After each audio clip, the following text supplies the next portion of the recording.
Hey, what's up, everybody? Listen, we love doing this show right here on A2D Radio. This is Vetted with Irving Fryar and my man over there, Hollis Thomas. We're going to start this show out like we usually do with a read. Take it over, Hollis.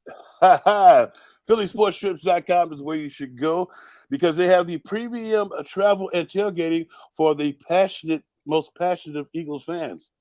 You can take one of our tantalizing trips to an Eagles game, and we stay at the best hotels, and we have the most tender and delectable foods known to man for our tailgates. You may also catch a legend or two during the tailgate. Oh, and the damn Skippy t-shirt that you see me donning, you can get this at PhillySportsShirts.com. And so you also, wait a minute. Here you go. I had to catch myself back up because I wrote a whole different commercial. And also I meant to mention, as well as the damn Skippy t-shirts, my boy Drew has told me that he's got a lot of Kelly Green stuff now because Kelly Green is a new thing that's going with the Eagles. We're going to be wearing it 2 times a year this year as our popping uniform is what they call it. So if you want a ballin' ass trip, go to PhillySportsTrips.com. And if you want some of this tantalizing gear, go to PhillySportsShirts.com. And tell them you heard it on A2D Radio and tell them that the tank sent you. Back in the house. Back to you, Herb. You a dog, man. I love you, bro. I absolutely love you. And I would not want to have a co-host other than you. You my dog. Man, I appreciate I love it, you, man. Love you too, man. Listen, everybody. We got our agreed to disagree statement today, and that is Jalen Hurts will not turn your volume down. Yeah, I got it. I just got it. You got it. Okay, that's me. I turned mine down. I just turned it up. Jalen Hurts will not play one snap in a preseason game. He will not play one snap in a preseason game this year. Right. Do you agree or do you disagree? Now, I don't necessarily agree with that, but I believe that that's a true statement. So I agree with that statement that they're not going to play him, not even one snap in a preseason game. Right. And it's going to be interesting to see how that kind of turns out. Although, from all the reports, we don't get a chance. We've been down to a couple of practices. I've been down to one practice. We've been able to watch him a little bit and listen to the reports with regards to Jalen and his progress, particularly in training camp this year. Yes. Apparently he looks better this year in training camp than he looked last year in training camp. And the impressive thing about Jalen is this: no one can say with regards to Jalen that they've ever seen him descend. They've ever seen him in his performance go downwards or spiral downwards or take a step backwards. He's always in his performance, his preparation, and what he does in terms of what he does on the field in games. He's always ascended, and I don't see that being any different this year. So whether he plays in a preseason game or not, I don't think it's really going to make a difference. And now things are done a little bit different, big dog. Yes, they are. When it comes to these joint practices, they control the practice, but it's a full all go out, full speed type of environment, right, where you can control what goes on and minimize obviously injuries. That's why they do it, or to prevent injuries, right. But you still get some full speed work. So they use the joint practices as a measuring stick and as a learning tool and as a developing tool rather than the preseason games. Well, the other thing too, then I heard somebody, one of the coaches and one of the players, the older players mentioned, you get a lot of stuff in the joint practices that you wouldn't get in the preseason game. Because if you look at the joint practices, the ones are taking an abundant amount of the reps. So like in one of the practices, I know they were saying that the ones got like 30 reps, but it's versus their ones. And also you see things that you wouldn't see in the game because a lot of times everything in the game is vanilla. So it's like nobody wants to show their hand before the season. So a lot of times, and for the world to see it, and it'll be on tape for the world to see.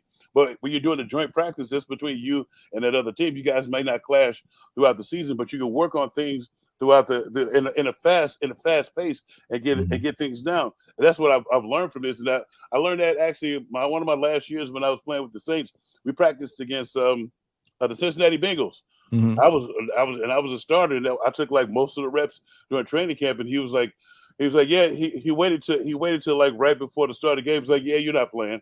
I was like, after I'm hopped all up off a red line and whoop ass, you telling me I'm not playing? That messed your whole mental state up, huh? A little bit. I was happy yet sad because I knew you know when you practice with somebody for a week, you get to learning all this stuff, and you want to use it against them in a lot of situations. But I understand why, because one of their players could get hurt or one of our players can get hurt because we've had a few days to digest, and it's different when the scout team is running their stuff than when they're truly running stuff. So you got this stuff down packed now. So somebody might get hurt. That's why you don't see a lot of the starters now. They're gonna play the backups, and this is also I like this too because the backups get an opportunity to showcase their wares, and it's a showcase of talent of their talent. And kind of speaking of their talent, I talked to you before we were on here because I was reading an article about Kavan Wallace talking about he just finally got it, and I don't know what the hell it is. But you talking about safety, yeah, safety. I was like, I don't know. Well, he's been his fourth year. He's still not really fighting for the starting position. But what is it, Irv? What is it? I don't know. It is a quality of a human being that has the capacity to excel. Is that what it is? but when we were talking, you said something. He was like, wait a minute, how does he have it? And he wasn't even one of the starters in the last preseason game. He's never been. He wasn't started in the last preseason game. He hasn't been a starter. He's been on the team several years. He's been, obviously playing on special teams, and he's made contributions. But I don't know what the it thing is, other than the fact, I like to say I have it, but I'm talking about in terms of being able to excel as a human being in any realm or any arena of or life? any platform, or any platform that I dive or delve into. So I don't know what his it is. Well, and continue to read the article. He never defines what it truly is, and it's like it's not.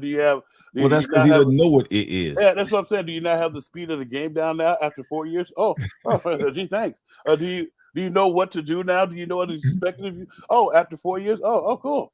After 4 years of training, really? I was like, but then when in reading the article, I'm like, wait a minute, this Yahoo didn't hardly even play. He played on special teams. They got other guys out there.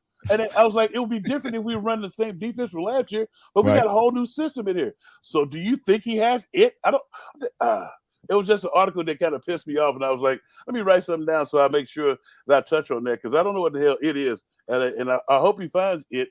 But if he doesn't play tonight in this game, because especially if he doesn't get a prominent role in this game, he will have lost it if he doesn't play. Because you're a fourth round pick, and sooner or later they're going to have to move on from you. I was like, they've allowed you to stay on the team for this would be the fourth year. They've allowed you to stay on the team for 3 years, and you had one game. I stand corrected. He had one game against the Chicago Bears last year where he had 8 tackles. He did a good job. He did what he was supposed to do. As a backup, you come in and perform, take advantage, and perform the best you can when given the opportunity. Tommy Arno has a question right there. Tom, can you throw that back up, Ralph? Tommy Arno, thanks, Tommy. Tommy's our dude. Thomas Arno. Do you think we'll have more sacks this year than last year? What do we think? Do I think we'll have more sacks this year than we had last year? That's an interesting question, and it's I want to say this about this coming year in our defense. I really think that we're going to have just as good a defense as we did last year, if not even better. But I do think that at the beginning of the year, we're going to defensively struggle. We're going to be behind, obviously, the offense, because the offense, they got all the pieces in the place. They only have one new piece in the entire offense. That's the right guard from last year. But everybody's the same. But he was in the offense last year, so that you don't really count that as new. But continue. Right, and Swift. Well, Swift, he's the new piece. Yeah, so the offense is going to, which is different. Not normally when the beginning of the year, takes place or at the beginning of the year, the defense is usually ahead of an offense. Right. But this year it's going to be opposite for the Philadelphia Eagles because they lost so many pieces and on defense, and they lost their defensive coordinator. Yeah. And, and the other thing too, Irv, is like you look at it, and I was thinking about it when you were talking about it. The one thing that didn't happen normally after the Super Bowl, the rest of the teams pick your entire team apart. Like they come and get everybody and pay everybody and take like all your coaches. That didn't totally happen with us. I don't give a damn that Jonathan Gannon. You saw what Jonathan Gannon is doing now. He can't even run a practice, a fortified cut and dry practice without any mistakes. So I was glad to see him go. That was one of the things. And but you have a whole to what you're saying. You have a whole new system defensively, and I have heard that it's a little bit simpler than what Jonathan Gannon was doing. Right. It's more attack style. It's less laying back. It's a little bit more disguising coverages and things. And I think that's the one part that's going to take until like a few games for our guys to get down because they were so used to doing it the other way. Right. I don't think we're going to have more sacks. I think it'll be less fugazi. Our defense will be more feared. If you look at it, the one game that I kept bringing up is what every team that would have done to us is they would.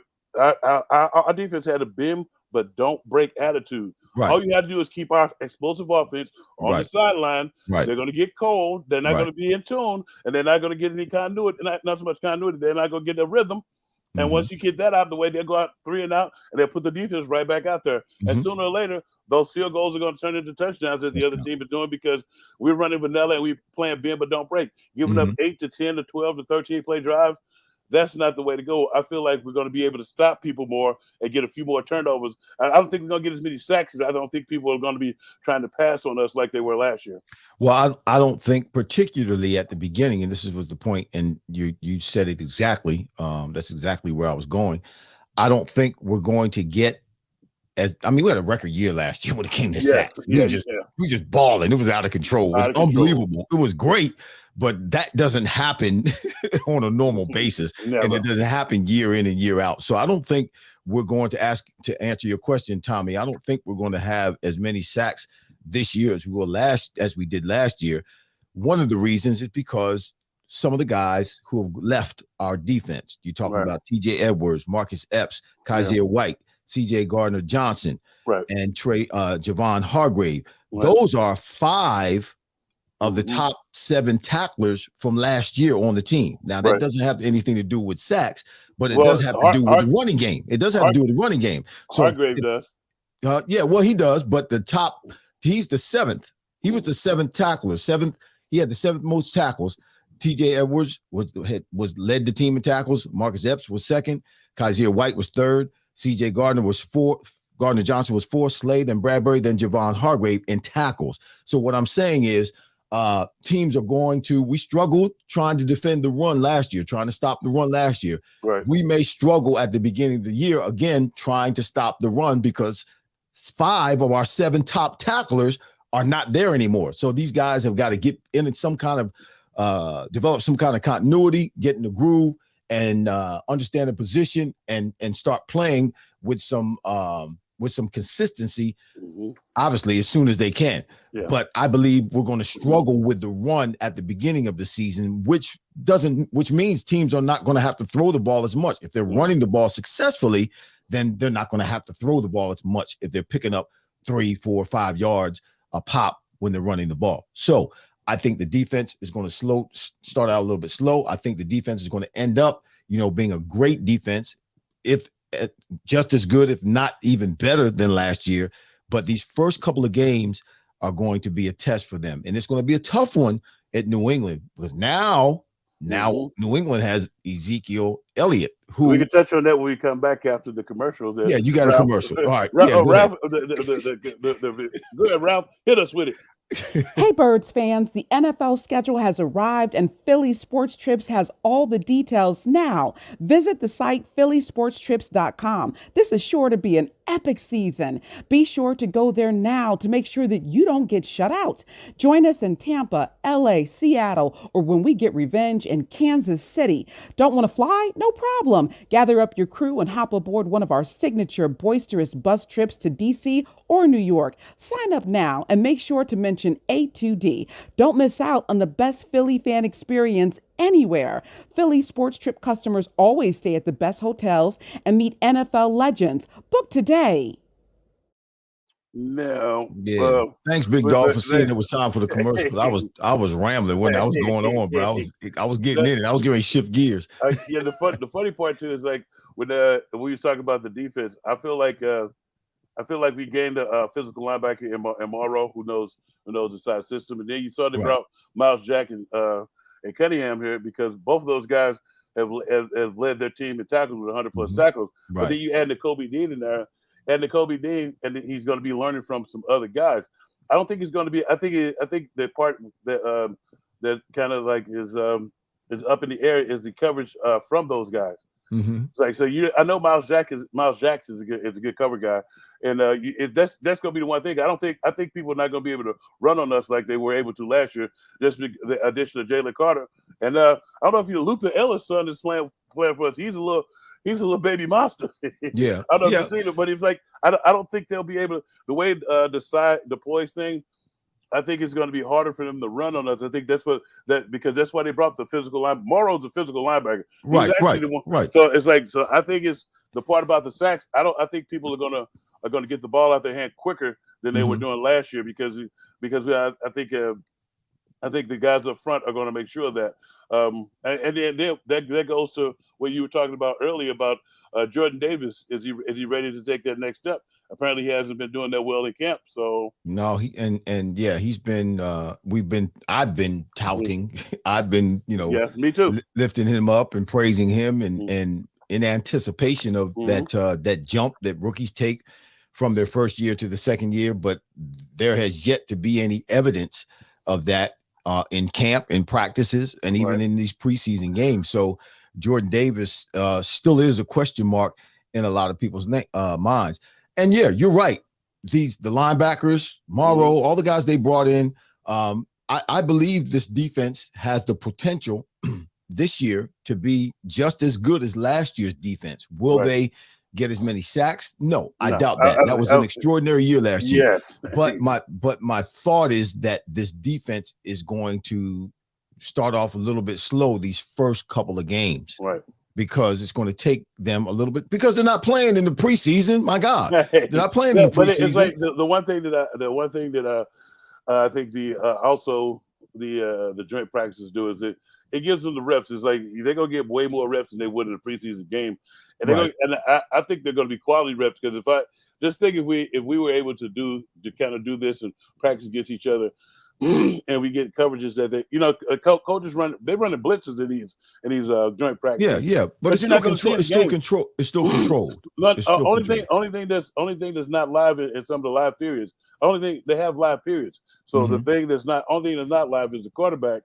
And the funny thing about that is one of the guards from the Cleveland Browns in an interview said that he felt like the Eagles defensive line was taking cheap shots at Deshaun Watson. I was like, you idiot! You just let us know you can't block. You ain't blocking him. You're not blocking. I was like, you're supposed to be protecting your quarterback. They shouldn't even get close to your quarterback. I was like, dude. It's like they were taking cheap shots. How can they take a cheap shot if they weren't anywhere close to him? Yeah, I bet it was all the guys that you were blocking too. So, but I think the main thing that I think each and every team wants is a healthy QB going into the season. And that's pretty much what these joint practices are for, because everybody else is getting good work. And I don't know about you, but as a defensive lineman, playing against the same jackass every day and in practice, and then I get to hit somebody else with a different color on. Well, yeah. Woo! Yeah, I mean, they're. I mean, let's talk about that because also as you talk about it, think about this. In the preseason game, I might get 10, 11 plays tops. Right. In these practices, I'm gonna get at least 30. Right. 30 possibly even 40 plays going against a different color. Right. So, but continue. But no, I mean, they started the joint practices sometime in the middle part of my career, and used to love it because, like you said, it's another color jersey. Right. It's someone that you're not fighting with. They're not on the same team as you, so we can go all out. And whatever happens.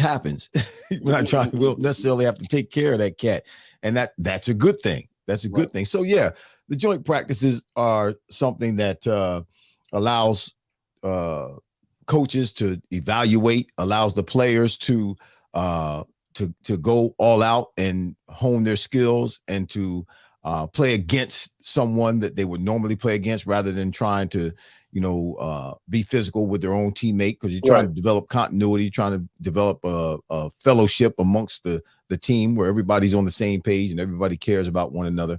And sometimes that can be hindered when you're punching each other in the head. Well, the funny thing is too is like, I hate to hear when they say, "Oh, he's doing great at practice." I was like, yeah, not against his own guys. Yeah, that's against your own guys. Yeah, because there's no what I call clear and present danger. Right. I'm talking about in a game when it's nut cutting time, when the opposing guy on the side doesn't give a damn about you. Right. That's when you want to see guys flourish. And I think the joint practices gives the guys that opportunity to do that. Because I don't know about you. When I did the joint practices, I think it may have been in the middle of your career. The first joint practice I did was against the Ravens. You were here. We did the Ravens 2 years. That second time we did the Ravens, I hated it because we practiced against them. Then we played against them in preseason. Then we played against them in regular, and then we played against them in regular season. Yeah, remember the regular season was a tie. Right. Yeah. We got too familiar with each other. Yeah. And the funniest part of that was I asked Charlie Gunn. I said, "Well, what happened when the time runs out?" He said, "We go home." I was like, "Oh, okay, cool." Because in college, you keep going until somebody wins. Right. No. So, fifth quarter is over. The game is over. Oh yeah. So we're talking about joint practice. We're going to get to some of our analysis of the preseason game against the Ravens. I think it was a great game. It was a good game. We almost had an opportunity, or we had the opportunity, I should say. The Eagles had the opportunity to stop that winning streak for the Ravens. I don't know why Harbaugh put so much and bragged so much about the fact that they in the last 8 years haven't lost a preseason game. You got to be able to transition that over into the regular season. So what, you win every preseason game. But now it's like, the thing that I didn't like was we had the opportunity and the defense kept giving us the ball, giving the offense the ball back. Right. But the quarterback, Ian Book, he was sticking up the joint. He didn't throw it was dude. I don't know whoever is a glutton for punishment like me and was watching the fourth quarter. We had an opportunity to win that. That's the type of thing. We could have won that. Even down to our last play. We could have won. With the quarterback, if Ian Book had that would have went a long way. Everybody's watching this. Everybody's watching you. He started running the ball, and Tyrese Jackson was standing like right in the middle of the field with not a single Raven around him. I'm like, he don't see that before he even took off running. And I'm like, that's dude, why he's the fourth quarterback. Yeah, and I was the other McKee. I think what's his name? McKee. Yeah, Tanner McKee. Yeah, he did a decent job. Tanner McKee did a good job, but I think he would have brought us back and we could have ended that. But he was standing over there with his helmet on, like, I know they're gonna put me back in that. Right. If they had put him back in, I think Tanner was doing a good job. He had some good passes. He moved around pretty well, particularly right there at the end of the first quarter, right before this first half was over, made a great pass to Cleveland on the sidelines. That and the next play they ran it in for the touchdown. Right before the first half was over.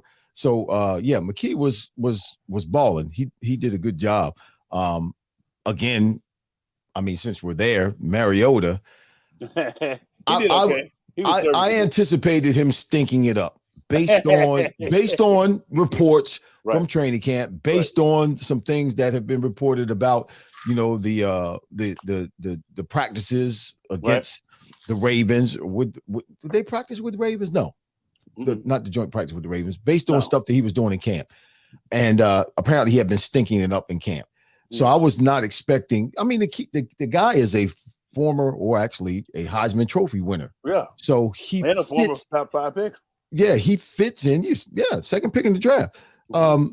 He fits into this type of offense, this RPO type, because that's what got him the Heisman Trophy. He's not a great passer, so to speak, and obviously Jalen has surpassed him or surpasses him when it comes to his passing ability. But Mariota does a good job and did a good job with his legs. Yeah, he had multiple overthrows in the game, particularly early in the game. But then he started hitting Ward. Greg Ward, I mean, he had a good game, and you almost forget that Greg Ward is on the team, because everybody's trying to put Watson. Everybody's trying to tout Watson, and make him the third receiver. Ward has been very dependable for several years. Man, catching everything that they throw at him. Yeah, I was like, I don't know what more he has to do, but the one thing that they always keep him on the team because he was a college quarterback. Right. It's like you think he can challenge Quez Watkins for that third receiver spot if they allow it? Yeah, I think if they allow it, because he was undrafted, so it was like a lot of times when you're undrafted, they get a guy who they drafted. Way more chances, like I told you, way more chances mess up to you. I like the fact that every time he's called upon, he answers the bell. That's the one thing too. Yes, he does, and he's been doing it for several years now. So I think that he's earned the opportunity. I think they may have him. I mean, I think they moved Britton Covey up from what the last report I heard. But I think at least Ward should be the fourth receiver, if not the third receiver. But we haven't seen Quez in the preseason. Hopefully, we'll get a chance to see him tonight. We're going to be at the game tonight. At the Legends game. Yes. And speaking of Legends, it's time for me to do my. It's time for your read. Saw it just pop up there. Take it away. You got it, big dog. This is the take here for PhillySportsTrips.com. For premium travel and tailgating for the most passionate of Eagle fans, take one of our tantalizing trips to the Eagles game, or the Eagles away game. Or you can get us at the tailgate that's here, and we stay in the best hotels, and we have the most tender and delectable foods known to man on our menu for tailgating. And as you can see, I'm donning a damn Skippy t-shirt, which you can find these on PhillySportsShirts.com. Which also Drew has told me he's been given the green light to get the Kelly Green in as well. We have you might catch a legend or two on these trips. The Eagles season is slowly upon us, so get on PhillySportsTrips.com and book yourself a quality away trip, and tell them that you heard it here on A2D Radio, and tell them that the tank sent you. Back to you, Irv. What is the delicate? What's delicate? Delectable. You said delicate too, but you said delectable. You said delicate too. I said delectable. I said tender. I said tender and tender. Tender, and it was tender. I'm sorry. Tender. What's tender what food is tender that they have? Tender. We have steak. We have tender steak. Yeah, filet mignon sandwiches. Yeah, they have also have the shrimp. It's a shrimp like dish down there, and tender burgers. They have the whole shebang. Bob Cavanaugh does it most of the time as a caterer. You'll get to meet Bob. I think you met Bob before, but it's a quality thing. We're going to be alive for home games, all the home games this season. So it should be a tremendous time. And I keep forgetting to mention the bus trips. The bus trips are awesome. You get to roll with me, and we go up there in a bunch of buses. And Yards provides the VIP booth for me. Wow. So where I am prominently stated, so they have me a sign now that say this space for tank. This is reserved for tank. Get out of here. So I always had the fan over there during the heat. And then it's a heater over there when it's cold. When it's cold outside, but I'm always sweating, so I really don't need the heater. But it bodes well. I like tender food, man. Yes, and delicious. I like tender food and tantalizing, man. I got a question for you. This is not necessarily off the subject. I mean, we've been talking about football. This still has to do with football. It still has to do with the Eagles, right? But this is kind of off subject from where we've been, and we'll come back. I was watching. I try to watch a bunch of different stuff. There's people who have access to the practices. We don't have access necessarily to practices, and they film stuff, and you see stuff being aired and posted and whatnot. So I'm watching one of these YouTube channels that I normally watch to try to gain a little access to watching and seeing what's going on in practices, see who's performing, who's whooping on who, and who's standing out. And I saw the defensive coach, standing in front of one of the defensive players. He had this big round donut.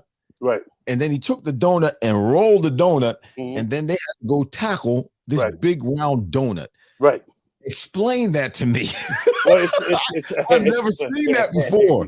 It's like a running back, a big running back. And so but it's a donut. It's a big donut. You have to get your hands in the so when you tackle, if you don't get one of the legs, that means that's why you got to get your hand in the hole and wrap it up and take it down. Gotcha. If you don't, you're going to get rolled, just like the donut's rolling. The funny thing about that is like you see so many guys miss tackles, and that's one of the ways where you can get you get them down by the leg because they're preaching so much stay away from the head stuff. Right. It's a good tool. It's a good tool for that. And then also you want the donut rolling because some guys, when they get a tackle like that, their legs stop. And so you want them driving their legs. In order for them to stop that donut, you better drive your damn legs, or you're going for a ride. You're going for the ride of your life. So putting your arm or hand or arm through the hole is like getting on the inside of the leg and wrapping around and pulling them down by the leg. Not much driving your legs. Driving your legs, okay. Because the donut weighs a certain amount. The donut probably weighs about 300 pounds. It's like okay. So if you don't drive your legs, you're not taking that donut down. You're going with it, and that's what happens on the running back. If you just throw arm up there and you just let your legs go limp, he's gonna run through your tackle, and you're gonna be on this highlight reel. Okay, so the key to it is the weight of the donut. You don't even know when you look at it. It doesn't look like it's 300 pounds. No, but it's like you have to. The thing is like and it's exaggerated to 300 pounds because you want the guys to have to drive their legs to get them down, because you see a lot of guys when those missed tackles, like we had a few missed tackles in the game. Yes. Guys are not driving their legs because they feel like that initial thigh-yow and it's going to knock them down. Yeah, that's not the case. You had to hit, wrap up, and drive your legs. If you don't drive your legs, most NFL running backs, you're not taking them down. Most good NFL running backs, you're not taking them down, and you're gonna be a blurb on the screen. Right, and that might have worked, the initial hit or a hard hit in college or a hard hit in high school. That worked then. But in the pros, like you said, you got professional running backs who aren't going down if you just hit them. You got to wrap them and grab a leg and get them to the ground. Have you seen the gauntlet thing that they have for the running backs? That thing is heavy. It'll knock you down. Yes, if you don't go through there, you won't get through if you don't go through with some force. I was funny because one time I just went up and touched my arms. I was like, damn. I was like, this is knock the hell out of somebody. And you see the running backs running through there like it's nothing.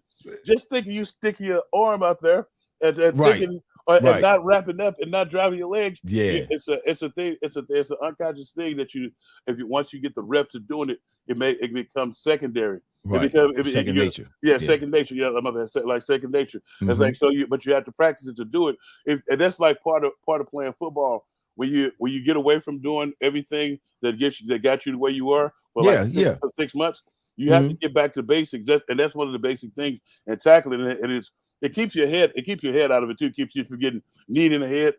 Right, Because you have to hit it with your shoulder and throw your arm through the hole and drive. Right.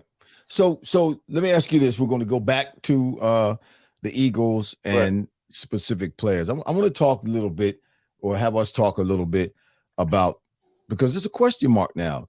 What's going? What do you think, in your opinion? Mm-hmm. You played the position. What do you think's going on with Jordan Davis right now? I think he's probably going to take a step backwards because it's a new defense. I was thinking about that myself. But it's not a totally new. It's not a totally new defense. It's not totally new, but it's going to be some different nuances, and I think it's going to take him a hot second to get it. And I think once we get to the season, he'll hit the ground running. But he's like having Jalen Carter next to him. I think is going to help, and then having Fletcher Cox. Fletcher Cox is like, and you look at it there. And Milton, he's got enough motivation to get his crap together, or you'll be sitting on the bench. So right.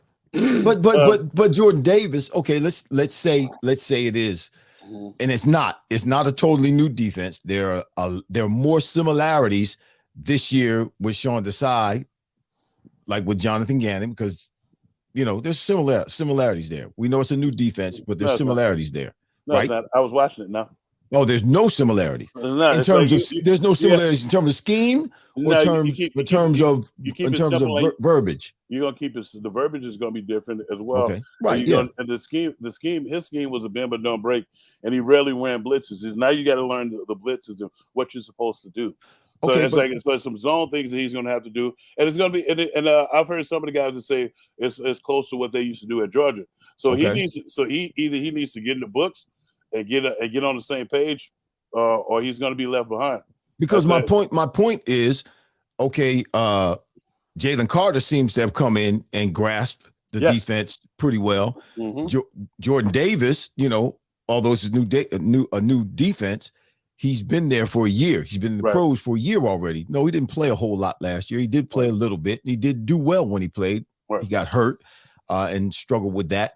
But he's got this year. He's got a year in professional football under his belt. Mm-hmm. So how is it that Jalen Carter can come in and shine the way he's been shining? I mean, we got to wait to see what's going to happen in the season. But I believe, based on what I saw in the preseason game, what we see going on, what he's been doing in the joint practices with the Browns, he's been dogging the Pro Bowler Joel. What's it, Batonio? Yeah, he's been dogging and killing him. And that was the dude who said that they was taking cheap shots on Deshaun Watson. And he knows better. He's a Pro Bowler. No, Jalen Carter has been dogging him in practice, and we're going to see some of that tonight. I'm going to be watching that tonight. Yes. But Jordan Davis, again, he's not flourishing. He's not standing out. He's not flashing. Yeah, that's a problem. That's a problem.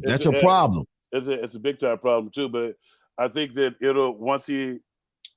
once they show him that just because you're a first round pick don't mean we're gonna play you. If you don't have your stuff together, there's Milton Williams behind you. There's also the kid Ellis. It's like when they sit his ass down, that's gonna be the wake up call. But I think it's more so.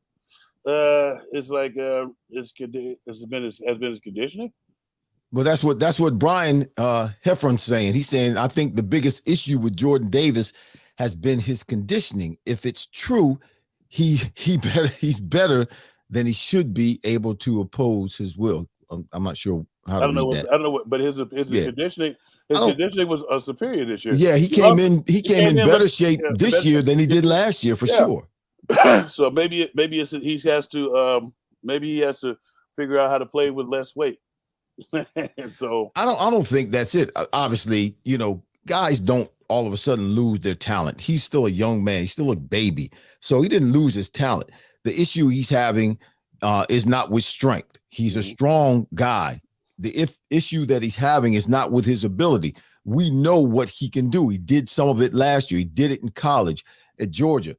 His issue when it comes to something like this, where a guy kind of becomes stale, or takes a step backwards, or doesn't make any progress, it has to do with his mental capacity. It has to do with the mind and what he's thinking and what he's going through internally in terms of his emotions and his mental psyche.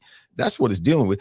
I mean, could the fact, because remember last year we were saying the same thing about Jordan Davis and touting Jordan Davis the same way we're touting Jalen Carter this year. So now Jordan Davis ain't the man. Jalen Carter is the man. And everybody's talking about how much Jalen Carter is going to be disruptive and how much better Jalen Carter is going to make the defense. And it's not Jordan Davis is not the focus anymore. Do you think that possibly could be his issue?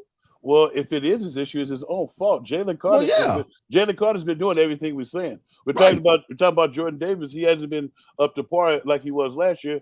So it's like that's in your own hands. And I was going to tell you he may have the sophomore slump.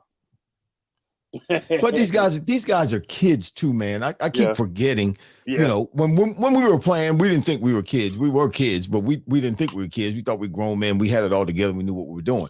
But I'm 60 years old. You're 50 years old. We look at them. They're kids. I got a grandson who's 17 years old now. He's 17 next month. So, I mean, that's almost the age of these cats. They're 21, 22, 23 years old.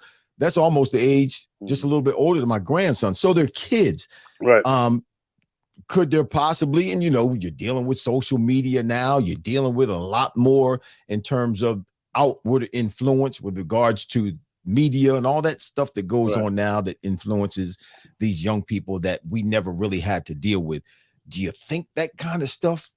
I'm just trying to figure out why, because the kid he can be great, but he's not stepping up to the plate. And he should be stepping up to the plate, not only because he has great talent, but because he has great talent next to him now. Yeah, and the one thing I'm gonna try to find out. When I see him this evening, because I'm gonna take the time to go out on the field this evening, and because I'm able to go over there sometimes and talk to him. He seems like still like he's a great kid, and I'm just gonna see how he does tonight. But I'm gonna look at him. I'm gonna look at it then for the next show. I'll try to have an answer for that question, because I'm like you. I don't know why he's not seizing the moment. It's like, because these are the times when you're young. This is your opportunity to seize the moment. You have a really extremely good team, better than average, better than just good. You could have a great team. You're right there at the edge of being great, and you got all the guys around you doing what they're supposed to do. Like somebody just said in the comments, Milton Williams looks like the Incredible Hulk right now. He's come back in. He's come back. He's done everything in the offseason. Jalen Carter is doing great. The guys around you are doing great.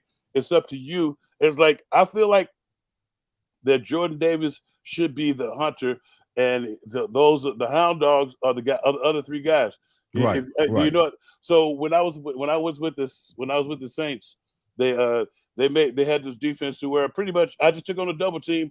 The other guys around me, I had two defensive ends that ran 4-5. One ran a 4-4 and one ran a 4-5. Right. And I had a defensive tackle next to me that ran a 4-6. So all I had to do was take on and destroy the double team, so they can do the job. But they would just flush. It's like they would flush. I had 5 sacks, dude. They would all they do is when I would just clean up. So you defeat the double team and you destroy everything else. And it's like I don't know if he's going to take on that role, because I'm looking at our defensive ends and looking at the tackles and stuff. If they allow him just to play over to be the center killer, it's going to be awesome. So I had to see, and when I look at it again, I have to see, because I didn't like the way he really didn't play that much in the first game, but he played a little bit, but he didn't pop out at me like he had last year. Like last year he was doing the stuff that we saw Jalen Carter doing. Right. And it was like, that's why we drafted him. Right. So it's like, so.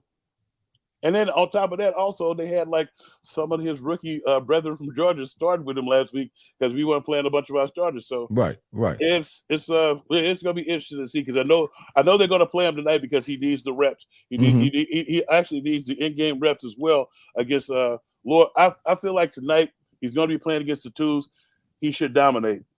Because he's number one. He should. That's what happened with Jalen last week when he went in there. He showed that he belongs on number one. The one thing that we haven't talked about is as you like, because you was the first overall pick, being undrafted. When they put you down there with the threes, you're supposed to dominate, and then they move you with the twos. Then you dominate. Then you get moved up. It's like I haven't seen that yet from him playing against the twos. I saw it from Jalen last week, and I saw a lot of our other guys shine like they're supposed to against lesser competition.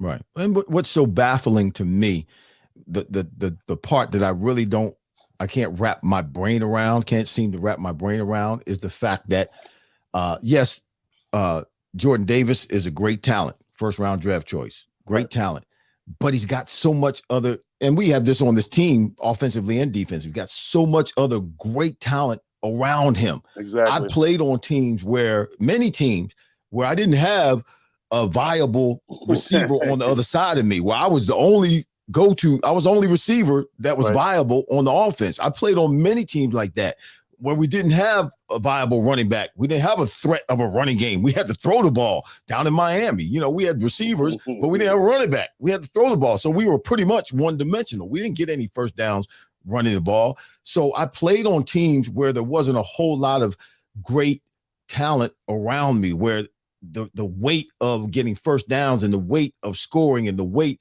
of the offense rested on me, and particularly in my position, and having to carry the weight of the passing game. these guys offensively and defensively. Jalen's got two of the best receivers. I mean, Jalen's one of the best quarterbacks in the league, but he's got two of the best receivers in the league. He's got a great running back now that he had one last year. He's got the best off. They got the best off the back and the receiver. Got the best offensive line, arguably, in the league. Defensively, we've got some of the greatest defensive players in the league, some of the best defensive players in the league together. Right. And his talent should be even more elevated. It should go to another level because it shouldn't be as hard for him because it all doesn't fall on him. And that's the funny thing too, is like when you were speaking that, I was like, sometimes when you see interior defensive lineman, they may be good, but they can't become great because, like you said, they don't have all the pieces around them. Right. This is his opportunity to be great because you don't have the bad thing where the edge is not set. You don't have the bad thing where you're not playing. You play next to somebody who gets rolled up out of there all the time. Right. So it's like the onus is on you to step up and be the monster that we know that you are.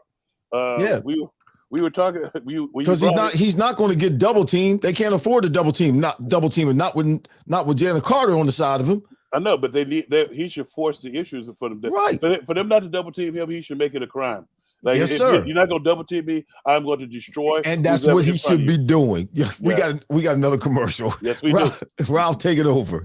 Hey, Birds fans, the NFL schedule has arrived and Philly Sports Trips has all the details now. Visit the site phillysportstrips.com. This is sure to be an epic season. Be sure to go there now to make sure that you don't get shut out. Join us in Tampa, LA, Seattle, or when we get revenge in Kansas City. Don't want to fly? No problem. Gather up your crew and hop aboard one of our signature boisterous bus trips to DC or New York. Sign up now and make sure to mention A2D. Don't miss out on the best Philly fan experience anywhere. Philly Sports Trip customers always stay at the best hotels and meet NFL legends. Book today. All right, we're back right here. Vetted Irving Fryar and Damn Skippy, Hollis Thomas on A2D Radio. Listen, I don't want to stay here on this point, but I want to ask you because I know this is your boy. Okay. Hopefully you're watching him. How do you think Tyler Steen did? Your boy Tyler Steen.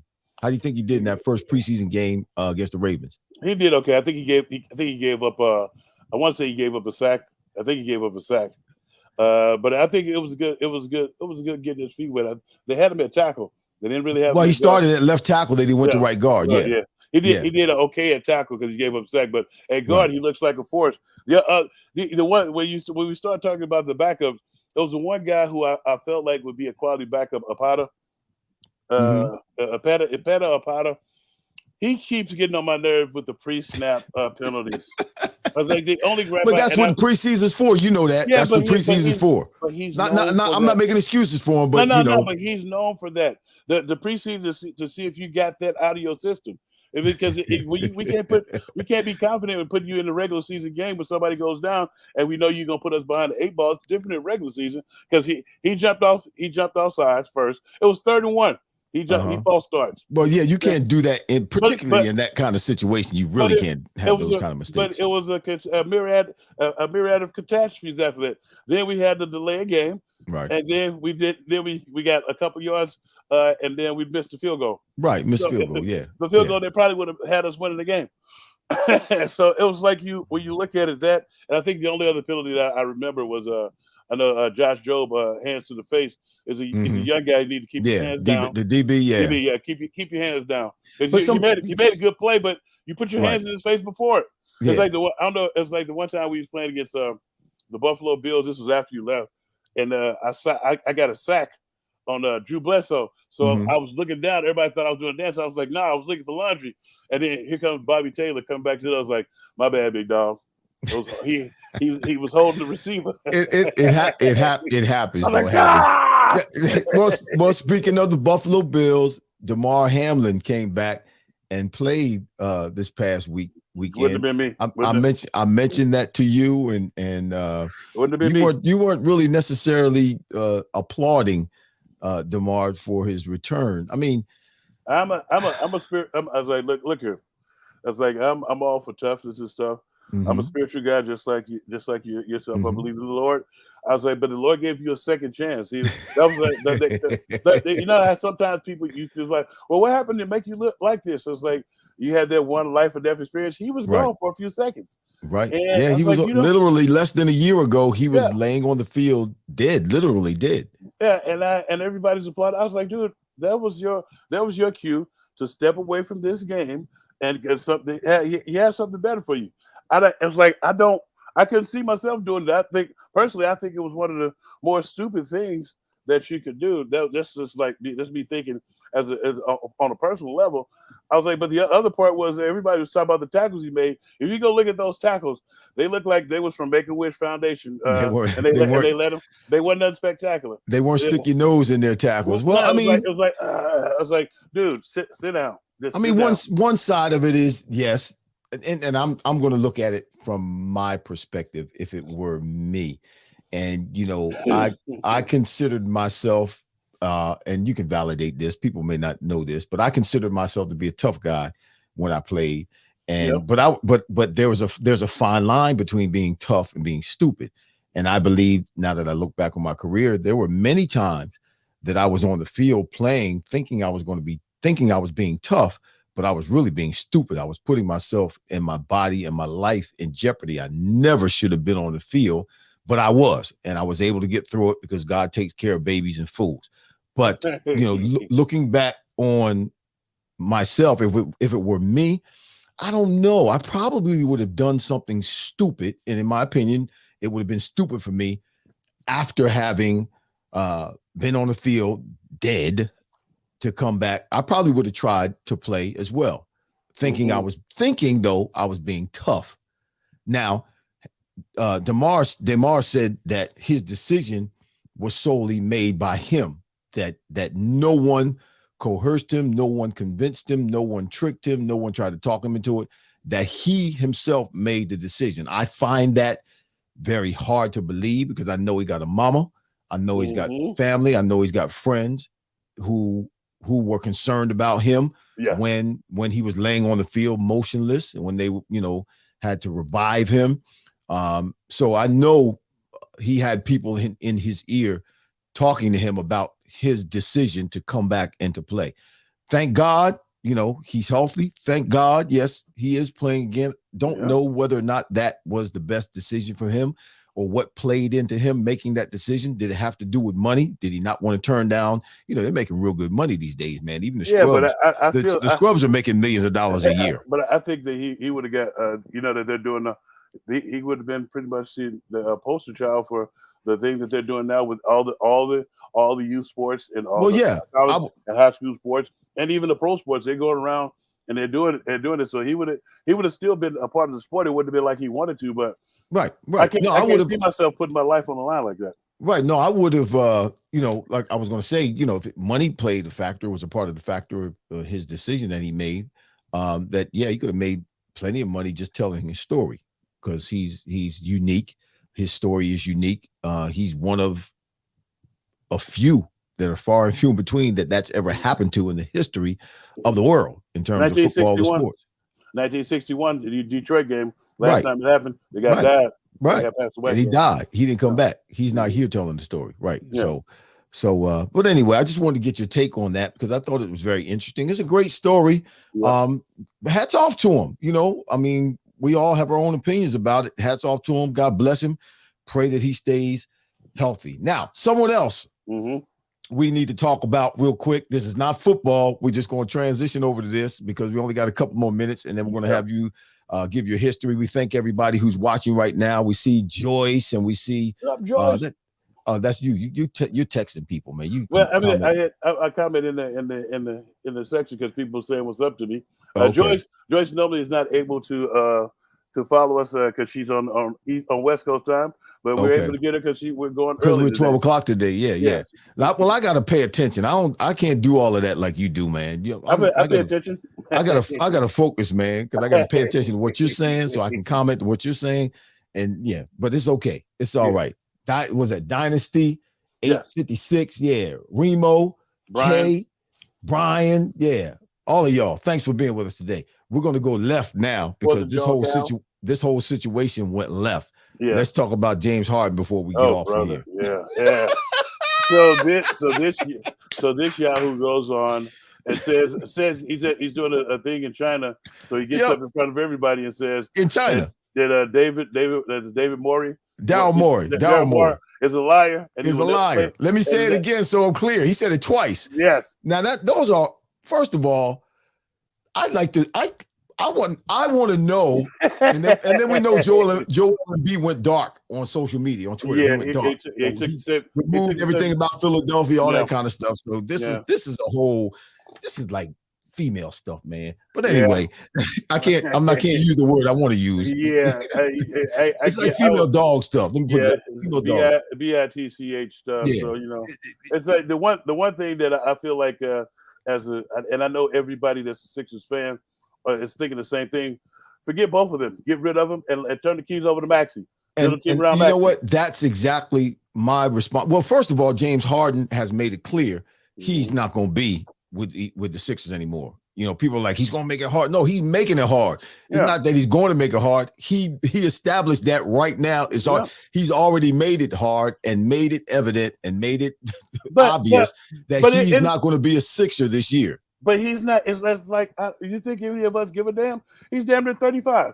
I wanted him to go anyway. They should have been getting rid of him. It's like they never should have brought him here. He's 30 plus years old. It's like, dude, you're acting like you're in your 20s, and that people give a damn where you go. But here's my thing, big dog. Go ahead. So what do you think? He said Daryl Morey is a liar, and he said it twice. Daryl, that's a hard word, man. You start calling people liars. Well, that's fighting. Those are fighting words. But what do you think? What is Daryl Morey lying about? What happened? What did he say that he didn't do, or what? He probably said one. He probably promised him some money. Two, he probably promised him that he would get him out of here in a timely fashion. So it's like it's a bunch of stuff that GMs can say, and they just say after they spew it, and it becomes lies because they can't follow through on it. Okay. So he's probably just trying to calm James Harden down and make it feel like everything's going to be all right. And then he springs what he sprung on him later. But now they've been friends. They've been friends. They have a unique relationship. Right. And Daryl Morey is not one to be, from what I understand, he's not one to be known to tell fables, to speak in specifics like that to a player. He may talk in general terms, like, we'll take care of you, something like that. But to be specific, he's not normally known for that kind of verbiage when it comes to communicating with some of the players. So I would tend to agree. I don't think it's money that he may have promised him or said that he was going to come through or fulfill. It may have been, yes, that's why he signed and stayed with the team, because then he'd be up for trade. I'm going to get rid of you in a timely manner and has not done it. He opted in because you think anybody else is about to give him $35 million? Right. Nobody else. He's burned two or three bridges already. But then that makes the Sixers eligible to trade. They can trade him. Yeah, but they haven't gotten it. They have lofty expectations for a 34-year-old dude who can't play well with others. So let me ask you this. When he goes, because he's going to go, he will not be with the Sixers this year. When he goes, how will they get rid of him? I think they should just cut him, get rid of him, and take their losses, because he's a poison right now, and he's made it obvious he's going to be a problem. So get rid of the problem, whatever it costs you.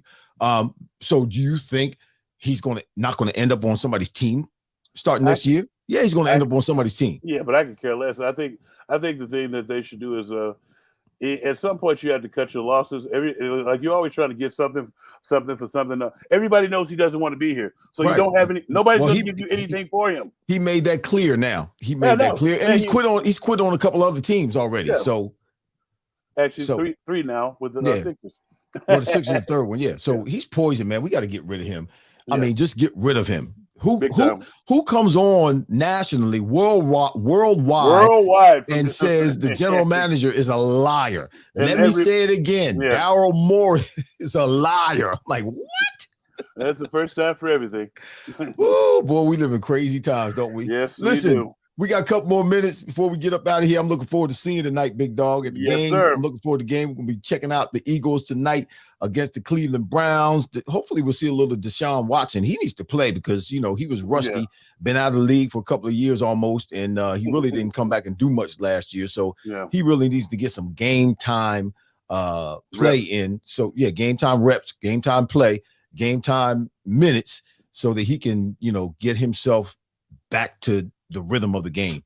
Look forward to tonight. But before we go, we're going to have history with Hollis. Okay, today is August 17, 2023, the 229th day of the year. There's only 136 of these suckers remaining. National holidays is the number 2 pencil day, it's vanilla custard day, and nonprofit day. I got a couple of events here. In 1859, the first airmail, which was by hot air balloon, was sent from Lafayette, Indiana. In 1903, Joe Pulitzer donated $1 million to Columbia University, and it began the Pulitzer Prize of America. 1908, the Bank of Italy, which is now the Bank of America, they switched their headquarters to San Francisco. 1982, the very first compact disc went public. Went public in Germany. Is that when disc came out? We went from cassettes to discs. Yeah, but the first public thing was in Germany. In 1998, I did not have sexual relations with that woman. Got a couple of quick birthdays here. Today is 1943. Robert Anthony De Niro, he's 80. They have Sean Penn, 1960, he's 63. And your buddy John Gruden is 60 today, 1963. Gruden. That's what I have for you today in history. I made it short and quick, So that's good. I'm gonna text Gruden and tell him happy birthday, man. Thanks for telling me that. I'm gonna text no him problem. See what's up with him. He's laying low right now. Way low. Listen, everybody. I know we were on early today. Our normal day, Thursday. Normally we were on here on A2D radio every Thursday at 5 p.m. We had to come on early today at 12 noon because we're going to the game, the Eagles and the Cleveland Browns today at 7:30. So we couldn't do the show at 5 o'clock. But next week, we'll be right back here, A2D radio, Thursday, 5 p.m., right here on Vetted with Irving Fryar. And that's my big dog over there, Hollis Thomas. We'll see y'all next week.